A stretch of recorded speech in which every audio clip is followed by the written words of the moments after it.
अब सेंटेंस कैसे आते हैं उनका फॉर्मूला देखिए। आपको सेंटेंस जो दिया जाएगा, हमारा जो कॉमन फॉर्मूला होता है subject, helping verb, main verb, object.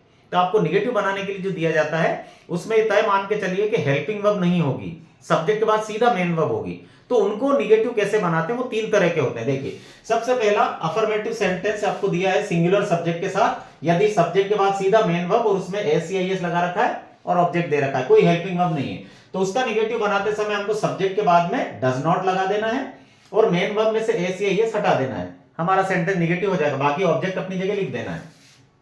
Interrogative बनाते समय इसी फॉर्मूले में डज को आगे लगा देना है, सब्जेक्ट पीछे हो जाएगा और वर्ब में से एस ये हटा देना मेन वर्ब में से और ऑब्जेक्ट अपनी जगह, लास्ट में क्वेश्चन मार्क लगा देना, ये निगेटिव हो गया। अगर अफर्मेटिव सेंटेंस प्लूरल या आई होगा, यानी बहुवचन या आई सब्जेक्ट होगा, तो उसके साथ आपको इस फॉर्मेट में सेंटेंस मिलेगा, कोई हेल्पिंग वर्ब नहीं, सब्जेक्ट के बाद सीधा मेन वर्ब फर्स्ट फॉर्म में होगी और ऑब्जेक्ट होगा। तो हमको निगेटिव बनाते समय सब्जेक्ट के बाद डू और उसके बाद नॉट लगा देना है और मेन वर्ब को फर्स्ट का फर्स्ट में ही रहने देना है और ऑब्जेक्ट अपनी जगह लिखाता है हर बार, ठीक है। सब्जेक्ट और ऑब्जेक्ट अपनी जगह लिखाते हैं, उनमें कोई चेंज नहीं होता। इंट्रोगेटिव बनाते समय प्लूरल और आई के साथ ही इसी फॉर्मूले में डू को आगे लगा देते हैं और सब्जेक्ट पीछे चला जाता है और वर्ब फर्स्ट की फर्स्ट में रहती है, ऑब्जेक्ट अपनी जगह, और इंट्रोगेटिव है तो लास्ट में क्वेश्चन मार्क आ जाता है।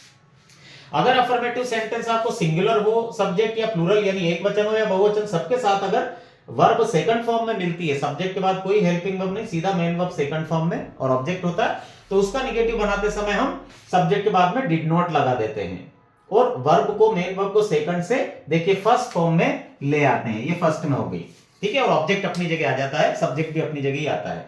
इंट्रोगेटिव बनाते समय इसी फॉर्मूले में डिड को ही आगे लगा देते हैं और सब्जेक्ट पीछे चला जाता है, मेन वर्ब सेकंड से फर्स्ट में हो जाती है, ये देखिए, और ऑब्जेक्ट अपनी जगह लिखा जाता है और लास्ट में इंट्रोगेटिव सेंटेंस बनाया इसलिए क्वेश्चन मार्क भी आ जाता है।